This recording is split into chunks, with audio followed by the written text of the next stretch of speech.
bon ngeen te bokku leen fenn fu baax Aly Ngouille Ndiaye bokkul fenn fu baax ci Jolof doo ko dàq ba mu ñibbi ci genn kër ci kër Alboury Ndiaye ndax doomi gor jomb na yenn yi Macky Sall sax du liggéeyal ak gor Macky Sall du liggéey ak gor ndax gor mënul lii ngeen di def nii di rey ay nit nii te dara xewugul te élection yi mooy ce sera pire barke Serigne Bamba Mbacké buñ demee ci élection yi dañuy sàcc élection yi pour gagner ko amul y a pas d'autre moyen amul Sénégal soxlawul ngay def sondage wala ngay def dara xaj yeeg muus yeeg golo yeeg kaña yi ñépp a doyal ci Macky Sall lenn rek la mën a def mooy sàcc élection yi il va organiser un hold-up électoral s'il y a la complicité de l'armée il y aura une effusion de sang dinañu rey ay nit ba ngeen waaru ci yàlla jaral na leen ko parce que c'est un gouvernement boo xam ne bu ñu pertoon élection yi légalement ils vont tous finir à Rebeuss te ñii kat naqar wu leen dal barke Serigne Touba Mbacké dinaa leen ko yéene man jullit laa murit laa sama xol bi ëmbaluma ci kenn lu bon waaye gouvernement Macky Sall bi képp koo xam ne yàlla dogal nañu jàpp la ci dugal la ci kaso yi di la toroxal man je serai très content sama xol daf ciy sedd guy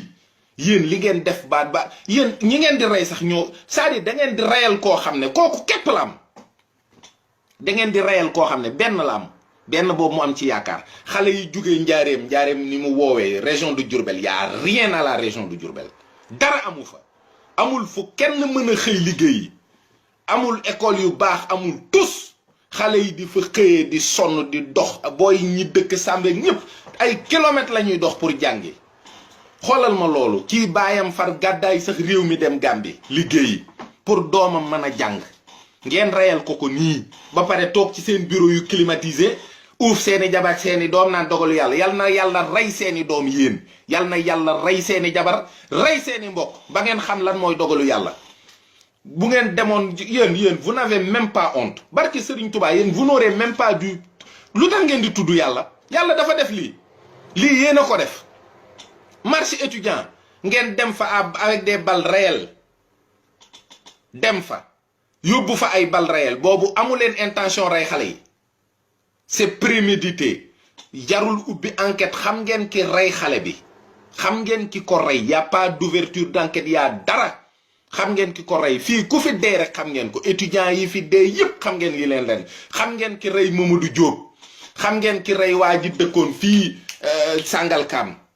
xam ngeen ñi rey ñépp li ngeen di def ou bien yéen a koy santaane ou bien yéen ay gërëm ñi koy def parce que y a jamais eu de sanction administrative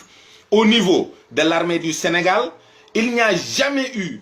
de sanction au niveau médical fii Europe amatul nit di accoucher dee Sénégal dañ lay opérer jël ciseau fàtte ko ci sa biir nga dee ñu ne dogalu yàlla la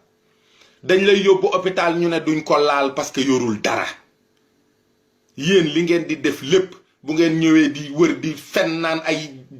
ñaata milliards de milliards ngeen di nit ñi c'est des milliards de francs CFA ngeen di wër di wax dëkk bi nit ñi amuñu lu ñu lekk amuñu lu ñu naan les gens ont besoin de manger de boire une eau potable de l'électricité le minimum vital la nit ñi soxla ngeen leen di dik ay milliards di leen tympaniser subaak ngoon guddeeg bëccëg milliards ngeen di wax qu'est-ce qu'on en a à foutre d'un TER lan un TER à coup de milliards pour aller à l'aéroport TER bi doxagul ba léegi te nit ñaa ngi dem ci aéroport bi parce que ñii dem ci aéroport bi mooy ñi nga xam ne ils ont les moyens de voyager dem bitim réew ñëwaat ñooñu TER leneen lu mu mën a tee kenn mënu leen a tee dem aéroport ñëpp ñi nga xam ne soxla nañu aéroport bi xam nañu ñu fay demee nit ñi lekk ak naan la ñu soxla ak sécurité mën a toog sa kër ak sa njaboot mën a naan sa café tranquille mën a am jàmm loolu la nit ñi soxla ngeen leen di bëgg a rey fu ngeen toll yéen a ngi waxi milliards yéen seen milliards yi barki dem ngeen signé ay convention ak géwél yi ngir lan ngir ñu leen di waxal seeni jëf te jëfu leen dara kon yéen ay fenkat ngeen recruter ak i naafiq muy am ay soirée ay géwél yoo xam ne dañ naan géwélu VIP yi la bu ñu wootee soirée ngeen dem fa yéen ay ministre de la République rusu leen ngeen taxaw yor ay billets di ko séddale vous n'avez pas honte vous sortez vous rentrez dans votre voiture ku ci daw 10 mètres gis jigéen ju muuru di yelwaan réew moo xam ne boroom réew mi ci boppam ak ñi mu àndal ci opulence bi ñuy dund dafa soreyoo torop ak toroxtaange ji waa réew mi torox ñooñu buñ leen ne bëgg nañ réew mi wala bëgg nañ leen waxuñu dëgg